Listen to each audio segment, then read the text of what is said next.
Boa tarde, seja bem-vindo ao nosso primeiro webinário, com a ideia de interagir com vocês e uma nova ferramenta que nós estamos inaugurando. Hoje nós vamos falar sobre o mapa de ruídos da nossa cidade, uma lei de minha autoria, com também o vereador André Matarazzo, aprovado recentemente. Para falar sobre esse tema, nós temos uma convidada, a Paula Creato, que é estudante de gestão ambiental da USP e também ela é monitora do Parque de Ciência e Tecnologia da USP e desenvolve uma atividade com os amigos em que o silêncio é um papel fundamental.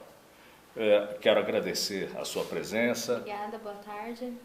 E gostaria que você dissesse o que você achou dessa lei. Bom, eu achei a lei uma iniciativa muito interessante, além de inovadora, né? Porque a poluição sonora, ela é a terceira maior tipo de poluição existente, fora sobre a água e sobre o ar. Então, ela não é muito comentada, porém ela impacta muito, né, a vida da população como um todo, além da fauna e da flora. Então, por exemplo, impactando a fauna, os animais mexem com o sistema nervoso dele também, todo o ruído da cidade, porque não é o habitat natural, né, da cidade urbana em si, então mexe com o sistema nervoso deles e eles fogem, por exemplo, para áreas mais florestadas. Então, isso atrai muito mais insetos, muito mais animais que podem prejudicar a saúde também da população, além dos problemas de saúde das pessoas em si. Então, eu achei uma iniciativa muito interessante e inovadora, já que não é muito comentado, né? E é a terceira maior tipo de poluição existente. É verdade. Agora vamos ver uma reportagem da SPTV que trata sobre esse assunto. Entrava na sala de aula e atrapalhava demais. Pior que tudo. Era muito barulho e as pessoas não conseguiam se ouvir. O Gilberto se juntou a outros pais e eles conseguiram que empresas especializadas em isolamento acústico doassem material e mão de obra para a reforma da escola. Essa é a sala de aula que sofreu as maiores alterações. Ela fica mais próxima do ponto de ônibus. A gente já não ouve mais os ruídos da avenida. Foram instaladas venezianas acústicas, que são mais fechadas e mesmo assim permitem a circulação do ar.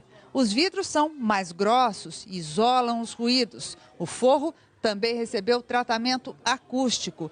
Todas essas mudanças foram feitas no período de férias. E desde então, a concentração dos alunos em sala de aula mudou.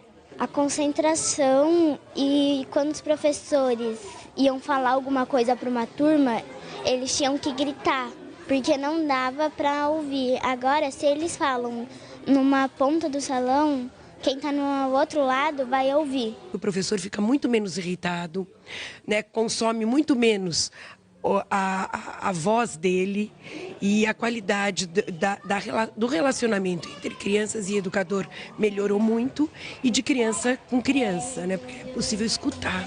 O que foi feito na escola pode ser aplicado em toda a cidade. Conhecendo as fontes de ruído, é possível direcionar políticas públicas e até fazer pequenas alterações para melhorar a qualidade de vida das pessoas. A Câmara dos Vereadores aprovou uma lei que determina que a Prefeitura faça o mapa do ruído, algo parecido com este desenho, com os pontos críticos da poluição sonora na capital. A esquina da Rebouças com Henrique Schaumann é um desses pontos. Foi só ligar o equipamento para os números dispararem. Na Faria Lima, com o Largo da Batata, o resultado também foi alto. Com o mapa, a população vai saber onde tem barulho e vai poder cobrar providências. Você pode começar a pensar nas variáveis, velocidade dos veículos, mais ônibus, menos carros, ou mais carros e menos ônibus, e escolher, tomar decisões para priorizar a redução do ruído onde tiver uma questão mais complicada.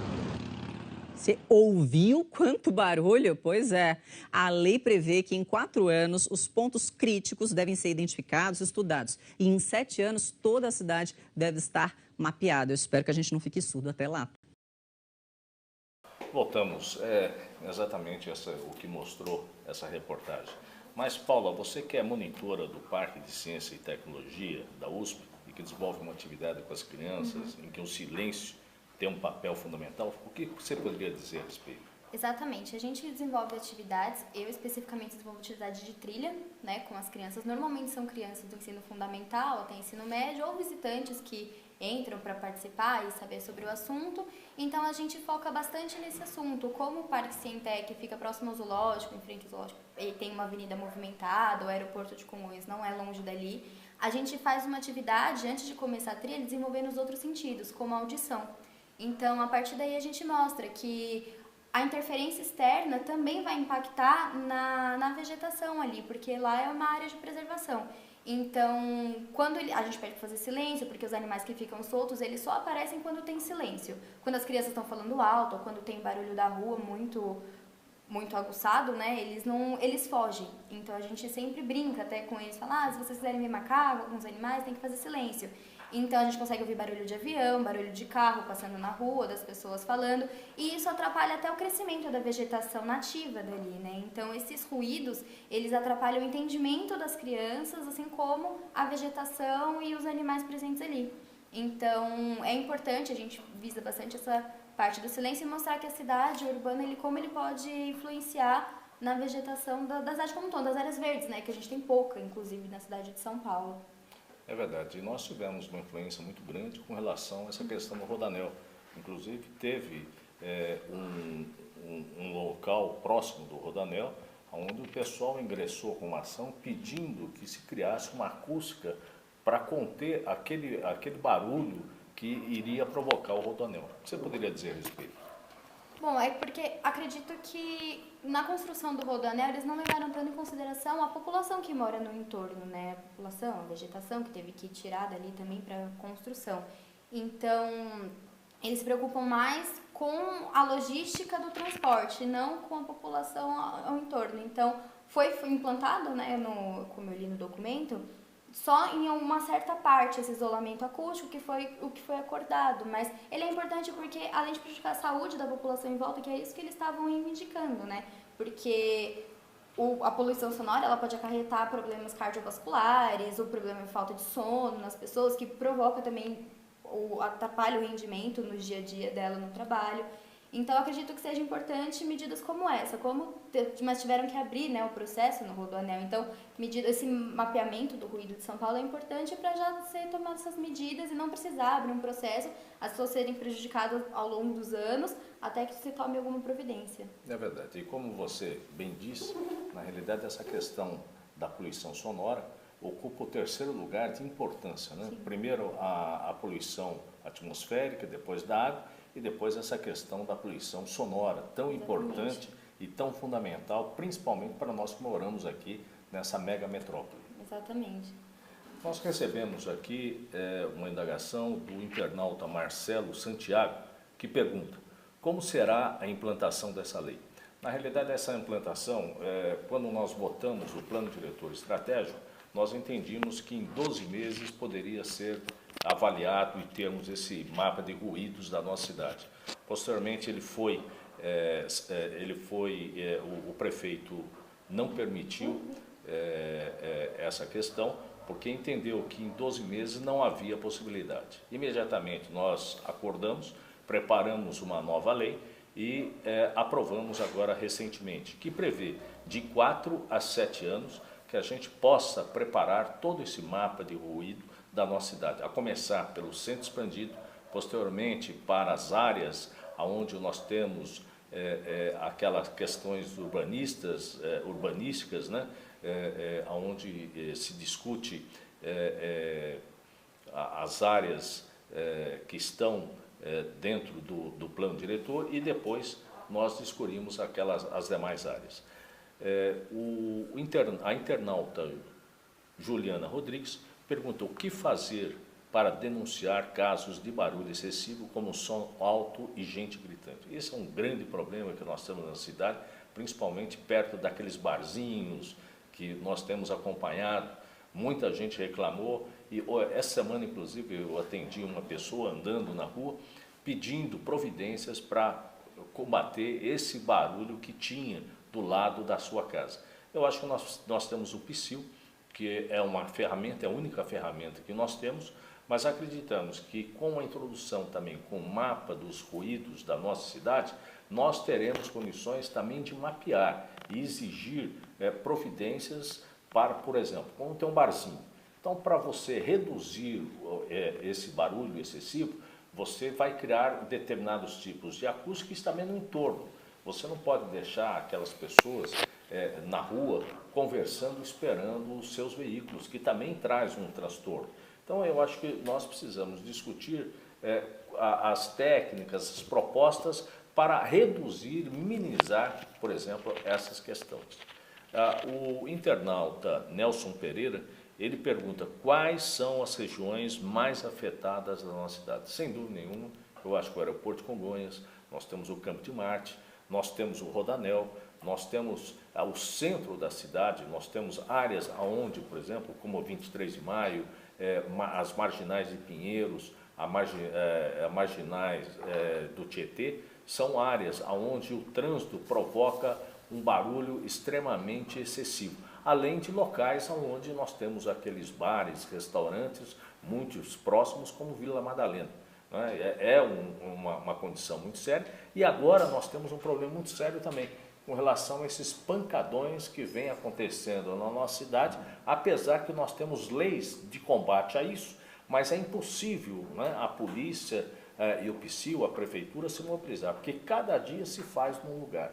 Isso é importante que nós possamos ter uma ação decisiva e buscar instrumentos e ferramentas possíveis para reduzir essa questão. Uma coisa que foi dada, olha, por que não se faz em locais adequados, como, por exemplo, onde nós temos o sambódromo, ou os locais, mais ou menos nesse sentido, onde há a possibilidade de fazer o tratamento acústico. Mas não é possível que se faça no meio da rua, a 3, 4, 5 horas da manhã, né, com aquele barulho excessivo que ninguém dorme.